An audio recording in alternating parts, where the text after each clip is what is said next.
Testing, testing. 1, 2, 3. It's Graham Cove with my music. Hope you're all right, wherever you are, whatever it is that you're doing. Now, you may have noticed that there's nobody sat there or there to one side of me on the screen at the moment. And that's not because I'm just about to talk to you for 20 odd minutes on my own. No, it's not. It's because we have not one, but two people coming into the studio to talk to me today. I'm going to introduce them any minute now. But first, we're going to have this little video from Analog Trash. When it disappears, there will be three of us all sitting here having a cozy little chat. You want to find out who the small black arrows are? Keep watching.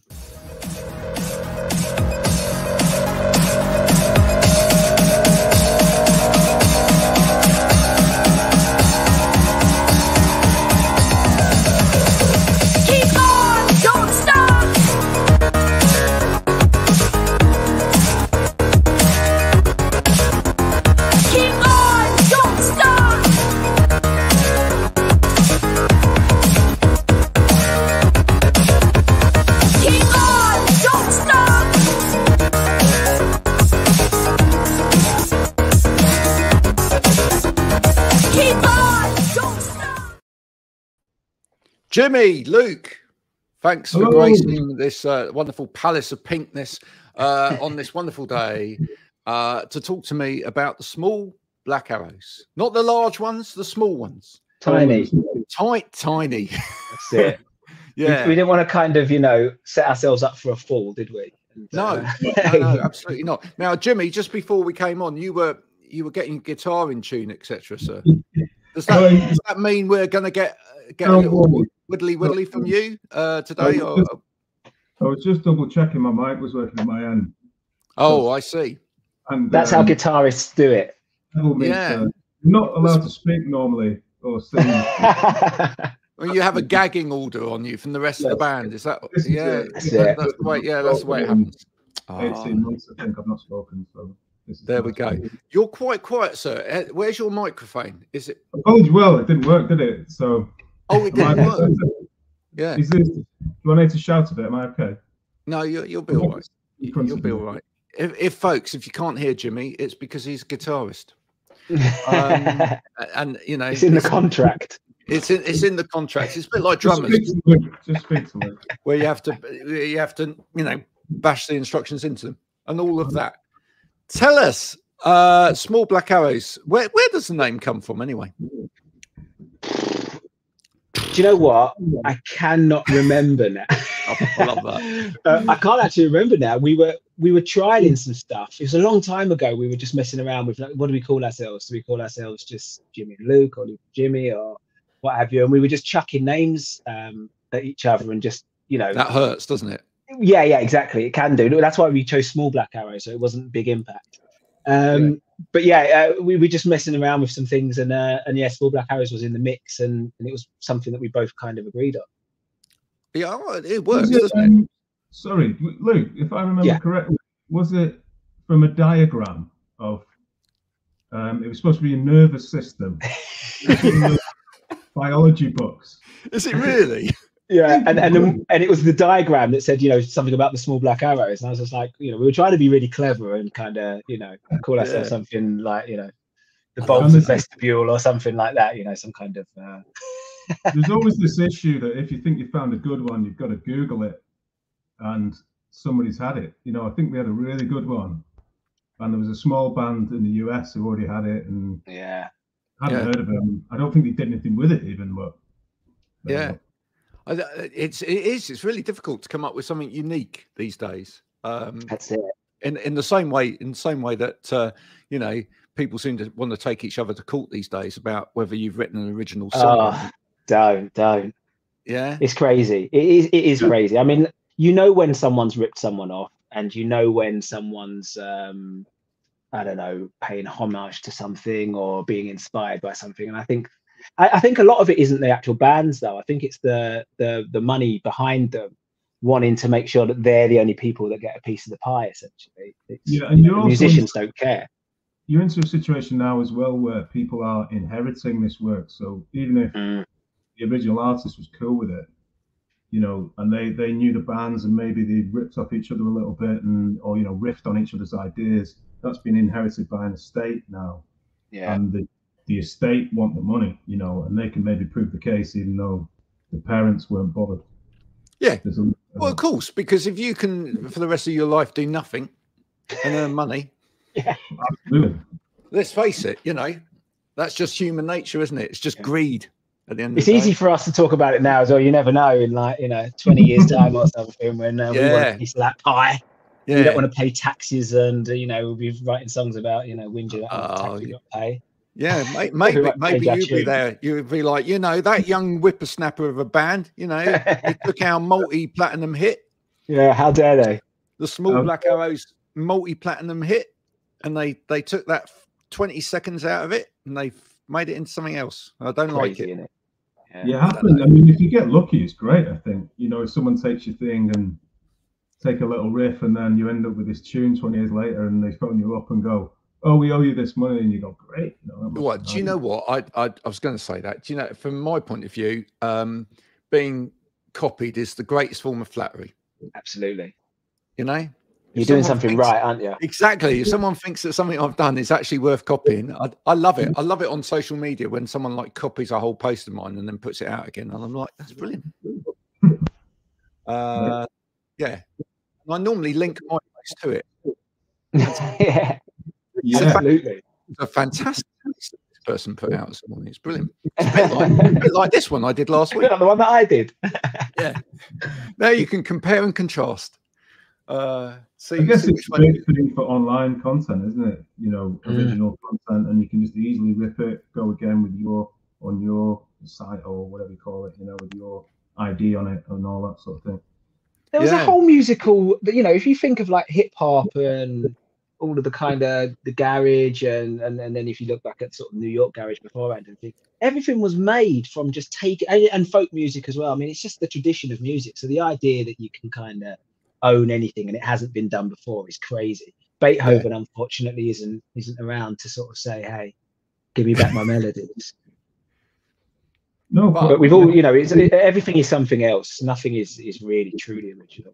Well, the way I look at it, there's either with anything that's copying something, that it's like anything. It's like AI, right?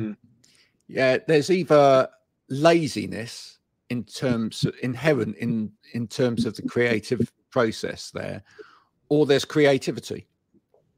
I don't have a problem with if musicians want to use AI or musicians want to cut up someone else's song or whatever. If they're going to do it from a creative standpoint, then it's great, right? If they're just going to do it from a lazy standpoint, it's probably going to be crap, you know. And it's going to show as lazy as well. Yeah, I mean, you mentioned like hip hop. I mean, if you look at, and it took, how long did it take for that album to get put on Spotify and everything else because of all of the copyright issues? But you look at a great album like 3 Feet High and Rising by De La Soul, right? The sampling in that album is brilliant because it's really, really clever, right? But shall remain nameless. There are other sampled songs, which is like, you know, even your kids listen to them. Oh, my kids listen to them and go, that's basically a crap version of that old song, isn't it? That you used to listen to. And you go, yeah, it is. It's they've done nothing to it other than ruin it. I've got a conspiracy theory that love that. Yeah, I mean, we love it. Yeah, got to love conspiracy. But but almost like the record labels that own all of the old music kind of love the fact that there's all of these bands coming out now that are sort of watered down versions of whoever from the 60s, 70s, 80s. That's it. And it just sends it back to the catalogue that they own. But it means that they haven't got to put any money into new bands. It means they haven't really got to kind of take a pump with anything. They just kind of go, yeah, we'll just have these sort of, you know, watered down carbon copies of whoever, and we just rake in the money when the people listening to them kind of go, oh, actually, that's just a crap version of this or a crap version of that. And I wonder if this is kind of almost by design. Anyway, that's my conspiracy theory. That's my only conspiracy theory. I love that.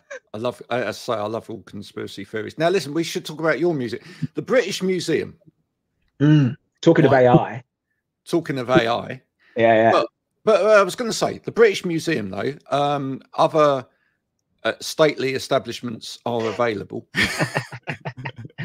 Are we going to get an album full of you know, the landmarks of the British Empire? Are we going to traipse around? We're not traipsing around. I think we're going to use the British Museum as our base. But basically, why do we need to traipse around when we've taken everything and we've got it all in one spot? Okay, so it's a bit like pictures at an exhibition. In a sense, Right. there's multi layers to this, Graham. Have we got enough time? No, Yeah. I mean, a lot of it is about how we've been conditioned as a society to kind of not say anything when we're being trashed by our government, when we're being abused by corporations, etc., etc., etc. I don't want to go into it too much, but that has been a long process of making sure that we kind of just sit down and don't say anything. So that was kind of one of the pieces of the onion, one of the layers there. The other one is our. Go on, Jimmy. Well, just to say, the sort of another side to it, which is it's a little bit about what we could be looking back on that exists that won't exist. So we could be in a museum in the future looking back. I'm not, we're not. It's not like a futuristic kind of space age craftwork song, but you could be looking back saying, "This we used to do this, then we used to do this." Oh, do you know what? I love all of that. I absolutely love all of that. Those kind of discussions are brilliant. What are some of the things that you think we might look back on in even like 10 years' time and think, what on earth were we doing that? Well, I was going to say pubs is a good one. Not what we do, but looking back and kind of going, books is another one. What else? Do you not think books will survive? I mean, it's kind of libraries might not. I mean, no, libraries might not, but I think books will. But just how we ingest them, maybe.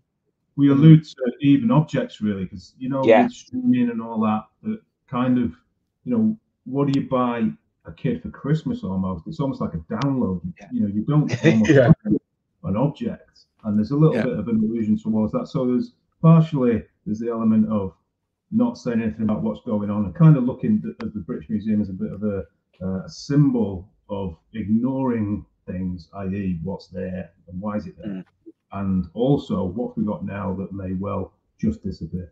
And be resigned to the British Museum. I think that's a really interesting conversation.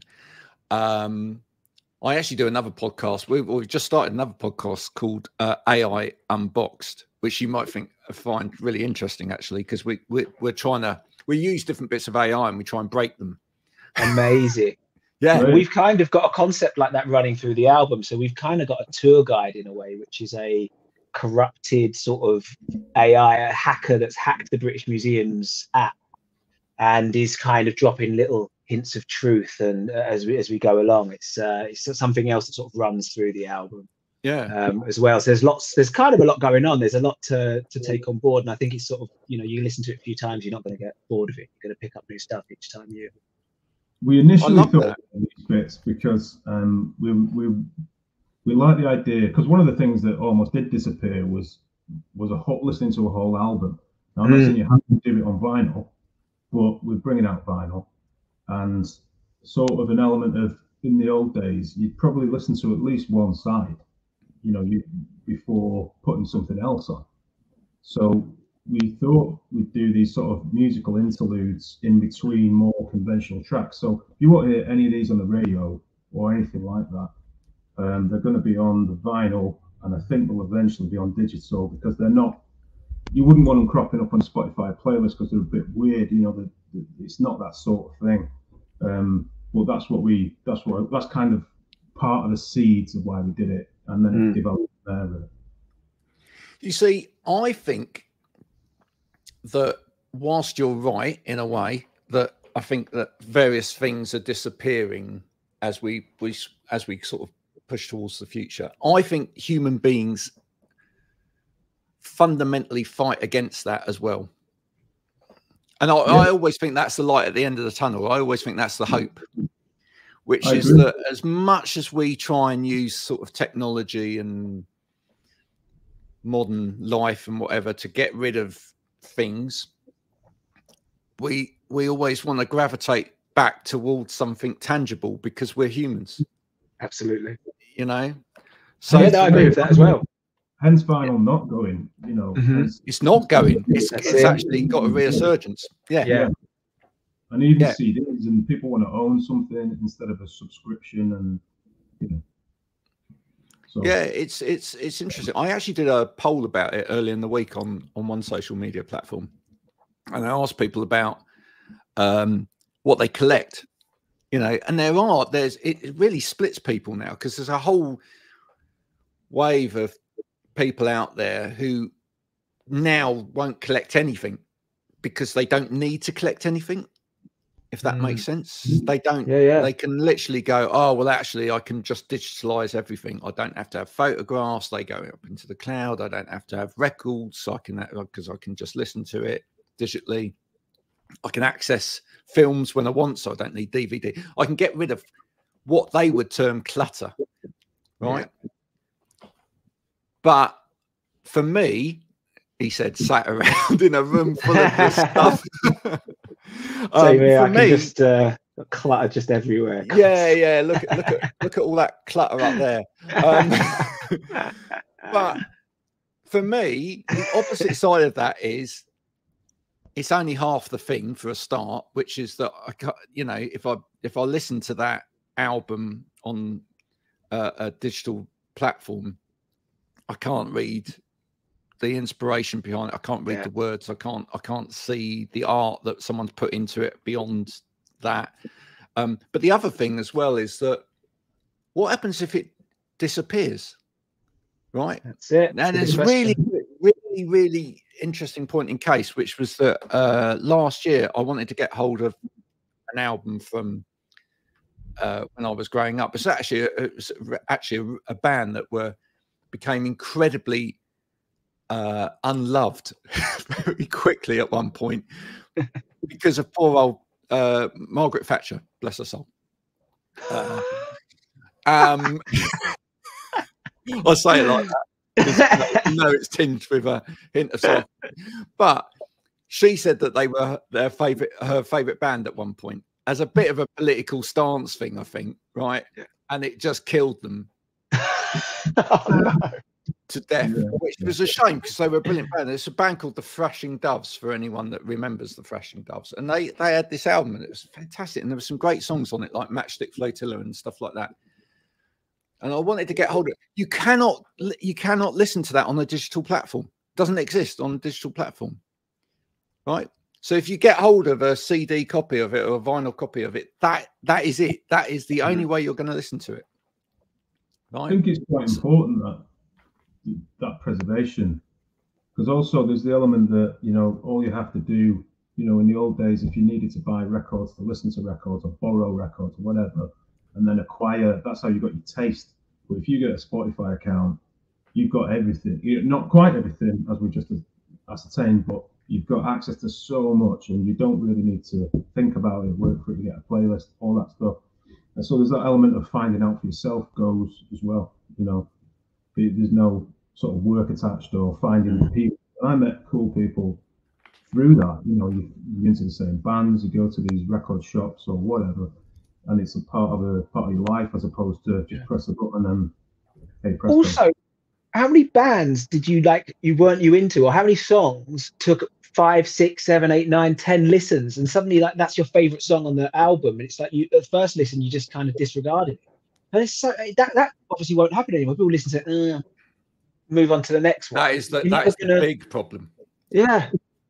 We're really conscious of this because, you know, if you go, okay, big single, it's got a catchy chorus, you might not think that much of it really. We might not, you know, you've done it, but you think, what I really like is this one, but that took ages to write, it took ages to grow, and it'll probably take a while to listen to and understand. And not being pretentious about that, saying you thought it was crap in the first place. It's not. Maybe it is. It's a great way out of that. It's not crap. You just haven't listened to it enough. We do 15 times at least. Well, bringing this back round to the museum analogy, etc. as well. Do you think that, you know, there's a danger inherent there that actually, if we just continue to dilute people's way of looking at culture or looking at the past or looking at information or whatever, that ultimately then what we do is we just curate nothingness, right? In other words, we're fill the British Museum with paff. Yeah, everything. Yeah. And then nothing important, nothing is of cultural significance at that point, is it? No. Because everything is equally significant or equally insignificant. I think the easiest way to see it happening in front of your face is to go to a cinema and see, are there any new ideas, or are they reboots, sequels? I'm so pleased you brought that up as a conversation, because we were having that conversation at the weekend. We were like, literally, how many films now are just .6 or .5? It's like, and someone was asking me, they were saying, well, why are we just creating this stuff at the cinema? And I said, well, my conspiracy. Right. My conspiracy. But who do you blame? Because this is the conversation that I was having with, I think it was actually one of my sons. The conversation I was having is, I said, who is to blame? Is it purely on the people that are making those films or whatever, or is part of the problem the people that are going to the cinema? I mean, there is people power, and again, this comes back to our very first point about people not saying anything and not doing anything. We just go with the flow. We've been conditioned just to kind of go, that's what's there for us, that's what we ingest. And I think it's definitely twofold. I think obviously we could vote with our pockets in this respect in terms of films and music. We could just go, we're not gonna consume this, we'll consume something else, and then everything else would have to follow suit because of the sort of capitalist kind of structure that we've got in society. But I genuinely believe that the filmmakers, the studios, are putting out stuff that they not only do they make money from what gets put out, they get money back to the old thing as well. It's like, how do we keep regenerating the IP that we already own? This property that we own back here, Ghostbusters from the 80s, can we make money from that again? And that's what you do. You put out a Ghostbusters. It doesn't matter if it's good or bad, because people go, oh, the new stuff's crap. The new Star Wars, the old one's the best. And then they start watching the old one again. And the studios are just going like, yeah, I don't know if I can make a good film. I don't know if I can put any real thought into it, because people will go back to the old one. Well, as well, yeah, go on, Jimmy. Sorry. If they've got the characters rather than the actors. So in the old days, it's like, let's go and see the new John Wayne film or whatever. Yeah. Studio, different film, different everything. But it's like, we know Clint Eastwood, let's go and see whoever it is. Now it's, let's go and see the new Batman film. And they can change the actor, they can change everything else, and they've got it. They own it. That person can walk away because they own the character and the concept, not the individual. Well, that gets really confusing, doesn't it? Because it's like, hang on a minute, is this the same film again? You know, when they get to the point where there's like, actually, are they remaking this film again, or is this actually a different type of film? Or I'm really not sure where this is going now. And that is just confusing. Is this a reboot? It's multiverse. Don't worry, it's just in another universe. It's all that nonsense. But I think you're right. And you know, one of the arguments that was thrown back to me was that, but maybe when we go to the cinema, one of the reasons we this is talking about cinema, but I think this can apply to music as well. One of the reasons why we absorb this is because when we go to the cinema, we're not necessarily wanting to go for a film. What we're going for is to just relax, etc. And it's the experience, and maybe it's to do with 30 quid a ticket, or 15-20 pound a ticket. Yeah. Then you can argue that that's the case. You know, I mean, to be fair, I don't go and watch sort of dramas that don't have big things happening in the cinema, because I sort of think, well, we've got cinemas in our houses. You know what I mean? Like big TVs, great surround sound. I tend to go for like IMAX, and as you say, the experience, and something that I'm going to be wowed on every level. So yeah, I mean, maybe I'm part of the problem. maybe, or is part of the problem. I've quoted him before on this, but and I'm amazed actually that he came up with this. But Will.i.am You see, you're Wow. laughing already. Yeah. A few about a month or two ago, said that part of the problem is that we are spending so much time feeding AI with education that we're kind of forgetting to educate our young people as well. Actually, yeah, it is. There is a danger there, isn't there, that we're going to kind of, that it's like this hope that we're going to put on AI to sort of solve all of society's problems, and we're infantilizing ourselves as a humanity. You know, we're becoming fodder for the war. What are the memes that people talk about now, you know, are that they thought that the technological revolution would mean robots did all the hard work and we would actually do the artwork. Yeah. And it's the other way around. They get to do all the fun stuff. They're doing all the bloody paintings, films, animations, music. We've still got to do all the hard stuff. But for me, if we bring it back to the arts, etc., and we bring it back to music, because you know that's where you guys are, etc., as well. I just think that there's pleasure in the hard work, and I think that's the problem, is that we've kind of forgot that, you know, when you talked earlier about the fact that, you know, people absorb their music by listening to it on the dot in the corner of the room, etc. That and they just shuffle. They don't do the whole album. One of the problems is that we now got to the point where it's not really listening.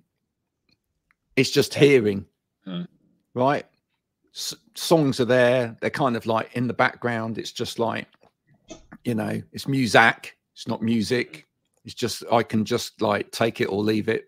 You know, it's like any other form of entertainment. You know, in the good old days, when you say, well, you might have listened to a half song, we used to have a whole afternoon at somebody's house, and we would all sit down and we put a record on, and we'd all, you know, listen to it, and that would then bring out other records. People would go, well, if you know, this bit here, that's very similar to this. Yeah. Let's listen to this next. You know, it was a whole community stroke experience, shared experience together of actually deep diving into something. And I just think that, and some of it was hard. That's the other bit. Some of it was hard. And I just think sometimes with music and the arts, etc., there's a bit of it which is meant to be hard.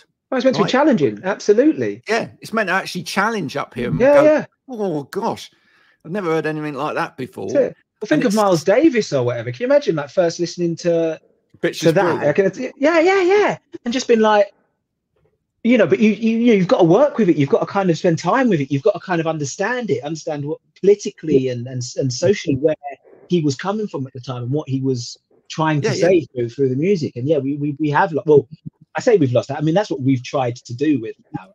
That's kind of a big part of when we found out that we were possibly going to get a vinyl release. This was before we'd even like finished the album. We were just told, you know, how do you think about vinyl? So we thought, well, if we're going to do vinyl, then it needs to be done kind of properly. It needs to be like that. It needs to be consumed in that way, you know, either communally or you have to think about it. You have to listen to it multiple times. Everything about the whole experience is what we tried to. I think the joy of it is though that there's an audience ready for it now. I as I say, in the same way that I think, you know, as far as going digital is concerned, I almost think we've reached the point where it's as far as it can go, right? Spotify, if you're watching, you'll probably disagree with me completely. You'll say that no, we're going to start implanting chips in people's brains. You won't even. You'll just be able to whatever, you know. When we do that deal with Elon, but ultimately, oh, what a dystopian future we could paint. But you know, I do think that.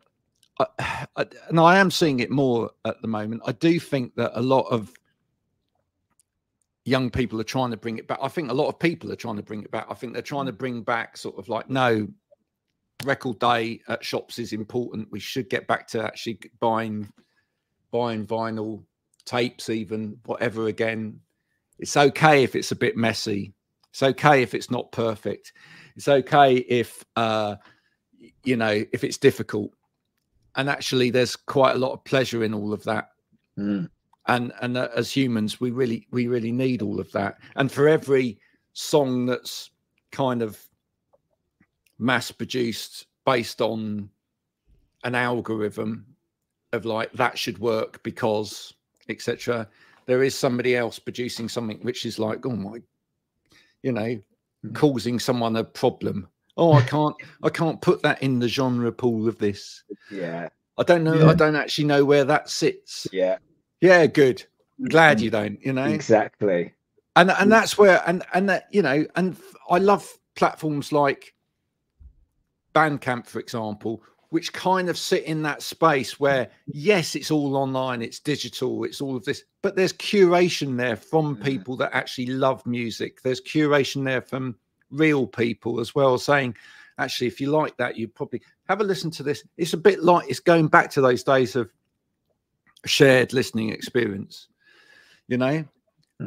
So I think there's ways in which we can bring it all back together. Yeah. Absolutely. And also, I mean, part of it is because you don't make money from someone going to a record shop and, not in the way you used to, and saying, I know this person, it's just passive listening, whatever, or it can be, the ticket prices are through the roof. So, when I was young, still in the, like the back end of CD days, when people made some money off a CD, ticket prices were okay, but now they're absolutely crazy because Spotify, it's so hard to get any money out, really, for unless you're a huge act, that's different. Yeah. But the way the promotion has turned around, isn't it? It's switched. It's kind of you used to go on tour to promote an album and people would buy the vinyl and that's how you make your money. Whereas nowadays it's like you make an album to promote a tour, right? And, then you go on live and you charge people what, 150, 200 pounds a ticket for the crazy seats.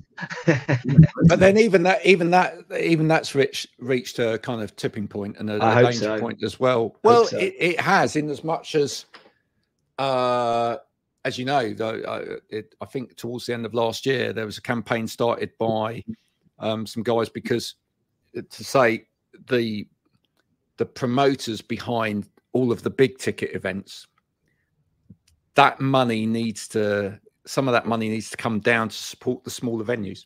And they just pointed out the logic, which is that if all of the smaller venues close in X amount of years' time, you're not going to have a Coldplay to play at Wembley Stadium, because where are they going to cut their teeth? Yeah. Every band has to cut their teeth somewhere. You don't just turn up one day and go, I'm big enough for Wembley. I'm good enough. I'm proficient enough to play Wembley Stadium. No, you've played hundreds and hundreds of shows at a lower level. Either that or the people that play Wembley Stadium will be crap. Simple as that. I didn't think it'd be bringing up football, but it's kind of a bit like football, really. And it has to be like that. That's what they reckon it should be like. Payment down to the lower divisions and all that, or else the whole structure's gone. And it's and it is a structure. It is a structure. Yeah. It has to be supported. Yeah. What else can people expect on this album? We know we've got we know we've got an exploration of the British Museum or our internal psyche, as it were, and we've also got the Woodley bits in between.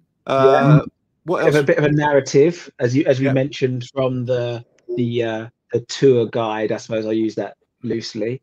And also you mentioned earlier about sort of bands not fitting into specific genres, and I sort of feel that we kind of slot into that.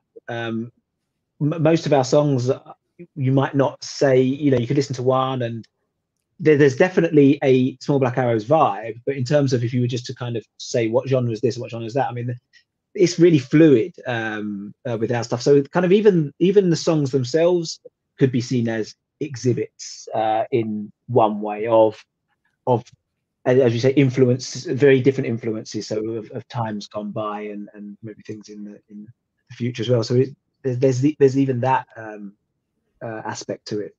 Where are you both based, by the way? Sorry? Where are you both based?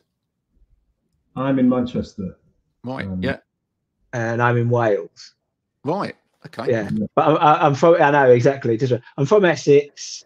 Moved to Manchester. That's where me and Jimmy met. Wow. And then I moved out of Manchester, and then we sort of kind of reconnected like musically because we'd been playing in bands and stuff with each other before. Yeah. But we reconnected musically during the old Rona, COVID. Yeah, and started writing some stuff together.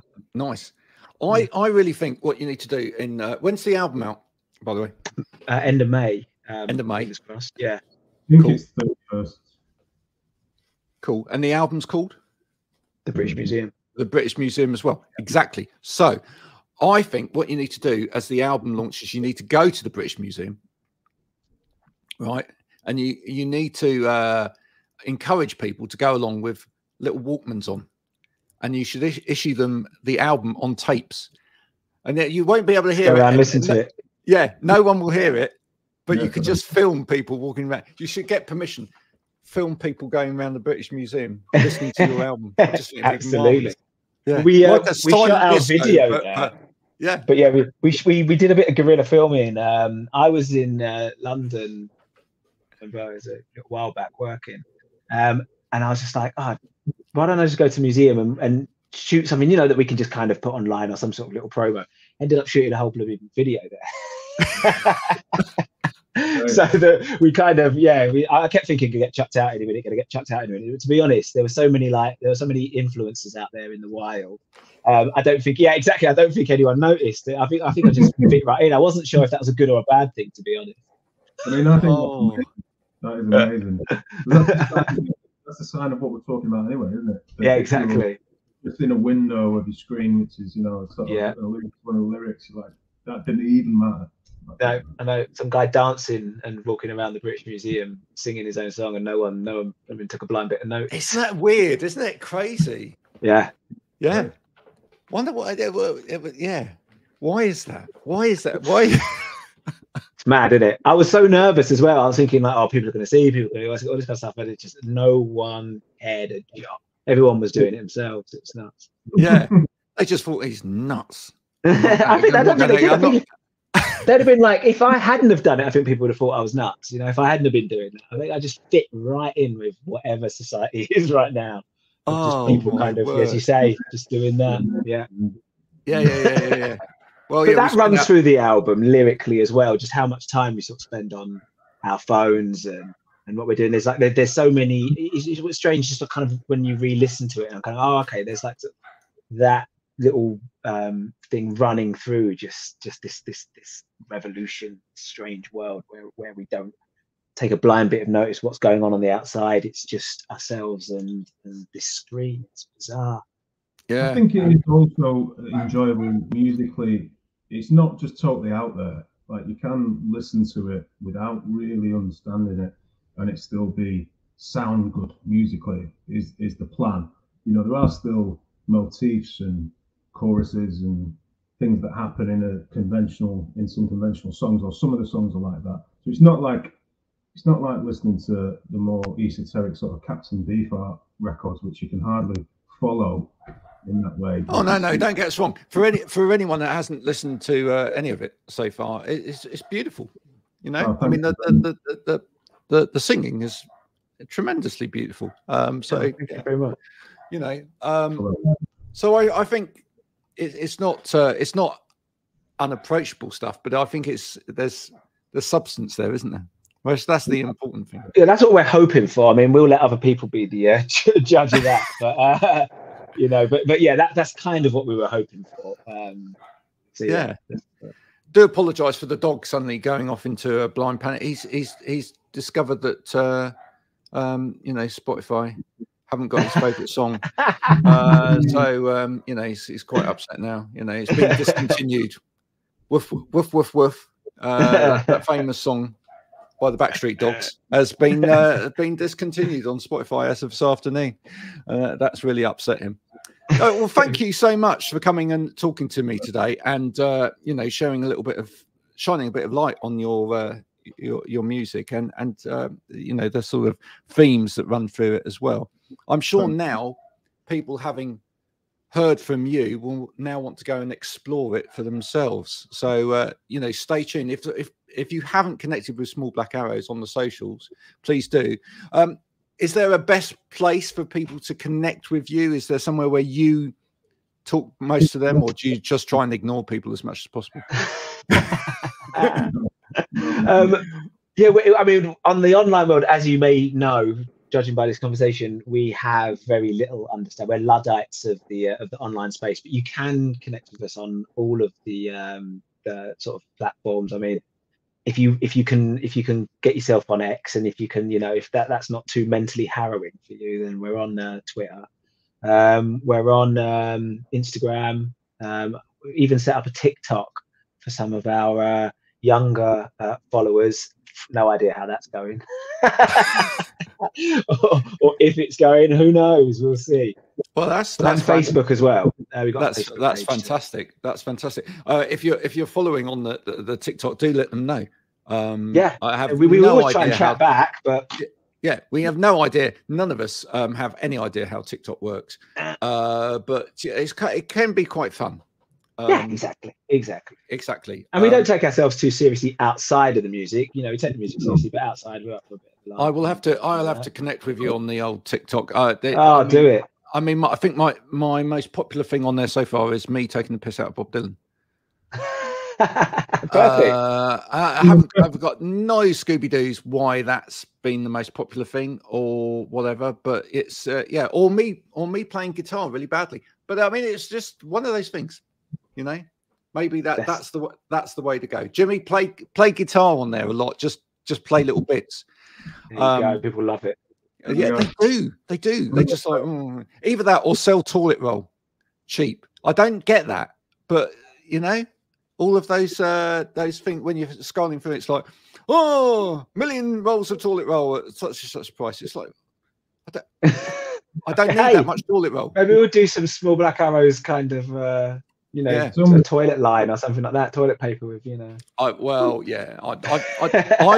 think what you need to do, I think, in all seriousness, another trip back to the British Museum, encourage a whole load of influencers to go down there, and with Walkmans. If you've got a Walkman, look, I'm just going to do it now. If you've got a Walkman, what's the date of the release again?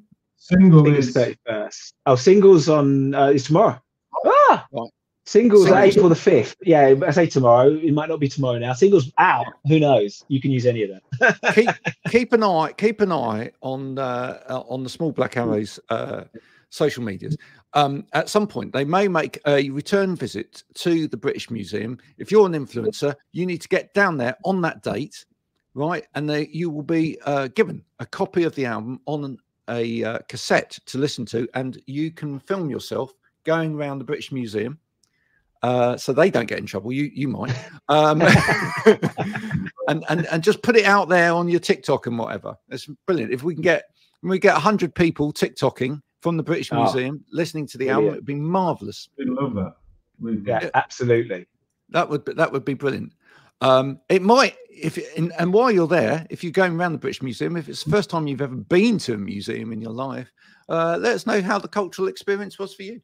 Yes, that's it. It'd be interesting to talk about that. You know, is there anything that you think should be returned, or do you think, you know, that's a interesting discussion anyway as well. You know, about kind of, you know, the artifacts that are there and the people that have been asking for them back. There's a lot of nuance in that. So yeah, we will start a chat. We'll have a big chat. Yeah, have a chat. What does the British Museum mean to you? Yes, what does it mean to you? And you know, if you could curate the British Museum for yourself, what would you put in there? Yes. What is quintessentially British to you? Yeah. What's quintessentially British to you, Luke and Jimmy? Let me think. This is what I find funny about it, because what's quintessentially British? When you think of the British Museum, you probably think of stuff from Egypt.